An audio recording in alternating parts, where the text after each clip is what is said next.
মিনু আল্লাহ রাব্বুল আলামিন বলতেছেন, বান্দারে মুমিনরা সফল কাম। কারা সফল কাম? মুমিনরা সফল কাম।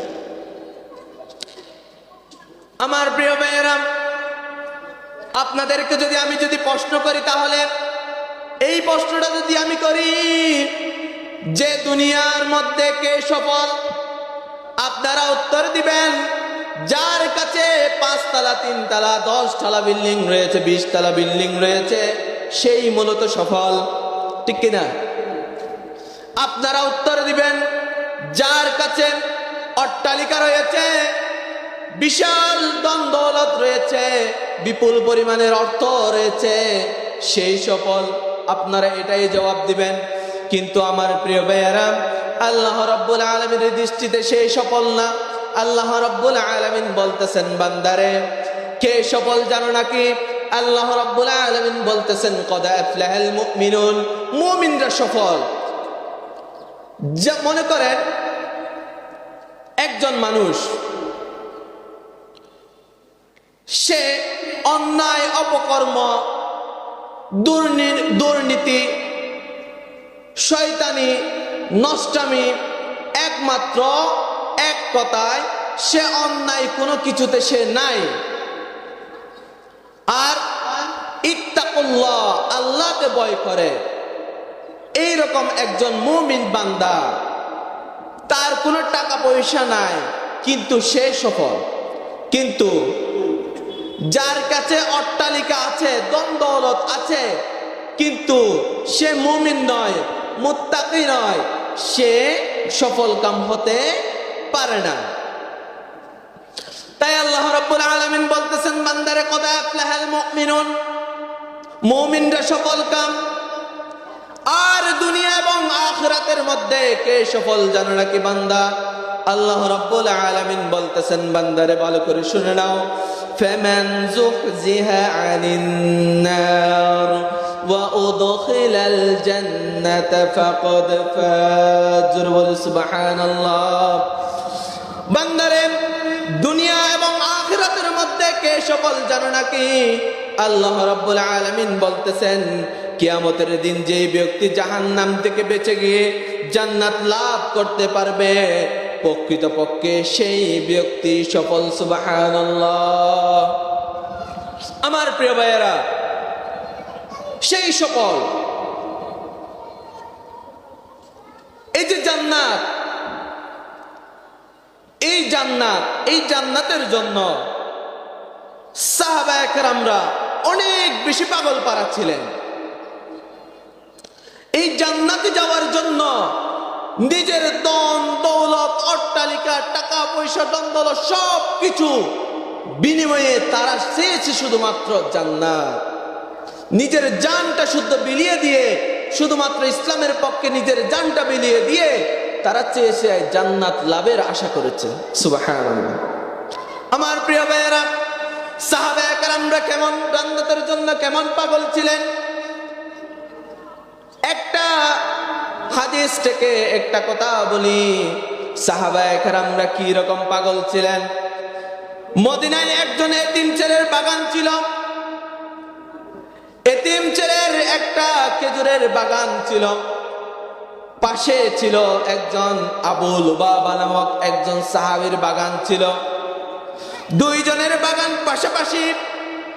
এখন এতিম ছেলে বলতেছে, ও আবু লুবাবা, তোমার বাগান আর আমার বাগান এক পাশাপাশি, মাঝখানে কোনো প্রাচীর নাই, কোনো পার্টিশন নাই, একটা পার্টিশন তো দেওয়া দরকার।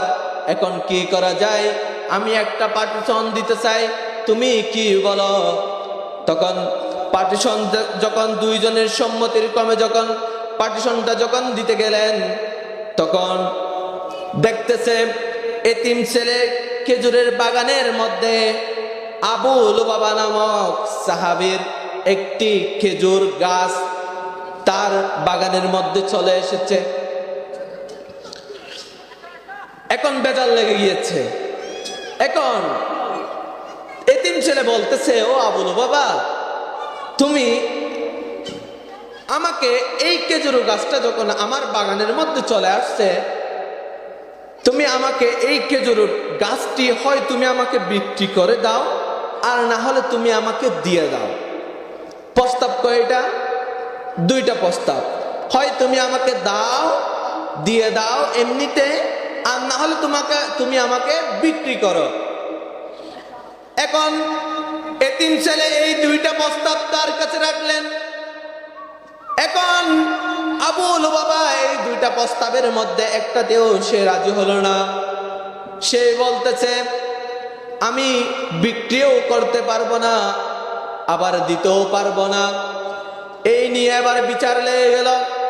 এবার বিচারের জন্য এবার রাসূল সাল্লাল্লাহু আলাইহি ওয়াসাল্লামের কাছে চলে গেলেন। রাসূলুল্লাহ সাল্লাল্লাহু আলাইহি ওয়াসাল্লাম এবার রাসূলুল্লাহ সাল্লাল্লাহু আলাইহি ওয়াসাল্লামের কাছে যখন এই প্রস্তাবটি যখন রাখলেন, এই বিষয়াদি যখন বললেন, এবার আবু লুবাবা এবার বলতেছে ইয়া রাসূলুল্লাহ, ইয়া হাবিবাল্লাহ, আমি এই খেজুর গাছটি আমি বিক্রি করব না, আমি এই খেজুর গাছটি আমি দিবও না। এখন রাসূল সাল্লাল্লাহু আলাইহি ওয়াসাল্লাম এই কথাটি শুনে এবার আবু লুবাবাকে বলতেছে তাহলে তুমি দিবা না, ঠিক আছে, আমি একটা কথা বলতে চাই। এই যে এই খেজুর গাছটি যেই ব্যক্তি দিয়ে দিবা, কিনে দিবা, তাহলে জান্নাতের মধ্যে একটি খেজুর গাছের আমি জিম্মাদার হয়ে যাব। সুবহানাল্লাহ। এখন আবু লুবাবাকে যখন এই কথা যখন আবু লুবাবা শুনলেন, তাও আবু লুবাবা এবার রাজি হলো না। তাদের পাশে ছিল আরেকজন সাহাবী, তার নাম হচ্ছে আবু দাহদাহ রাদিয়াল্লাহু তাআলা আনহু। এখন রাসূল সাল্লাল্লাহু আলাইহি ওয়াসাল্লামের এই প্রস্তাবটি আবু দাহদাহ রাদিয়াল্লাহু তাআলা আনহু শুনে ফেললেন। এবার আবু দাহদাহ জান্নাতের পাগল সাহাবী, এবার সে বলতেছে ইয়া রাসূলুল্লাহ, ইয়া হাবিবাল্লাহ, এই প্রস্তাব কি শুধু আবু লুবাবার জন্য নাকি সবার জন্য?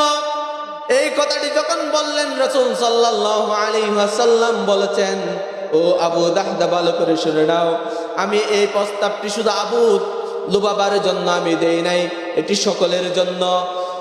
এখন এই কথা শোনার পর এবার আবু দাহদাহ রাদিয়াল্লাহু তাআলা আনহু বলতেছে ইয়া রাসূলুল্লাহ, ইয়া হাবিবাল্লাহ, আমি এই খেজুর গাছটি আমি কিনে নিতে চাই।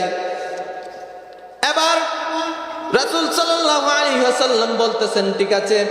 এবার আবু দাহদাহ রাদিয়াল্লাহু তাআলা আনহু এবার আবু লুবাবাকে বললেন ইয়া আবু লুবাবা, তুমি তো ভালো করে জানো আমার মদিনার মধ্যে আমার 600টি খেজুর গাছের একটি বাগান রয়েছে। শুধু বাগান রয়েছে তাই নয়, এই বাগানের মধ্যে একটি বাগান বাড়িও রয়েছে, আবার একটি কুয়াও রয়েছে। ও আবু লুবাবা, আমি তোমাকে 600 খেজুর গাছ সহ, বাগান বাড়ি সহ, আর কুয়াও সহ আমি এই তিনটা জিনিস সব কিছু আমি দিয়ে দিলাম, বিনিময়ে তুমি আমাকে এই খেজুর গাছটি আমাকে দিয়ে দাও।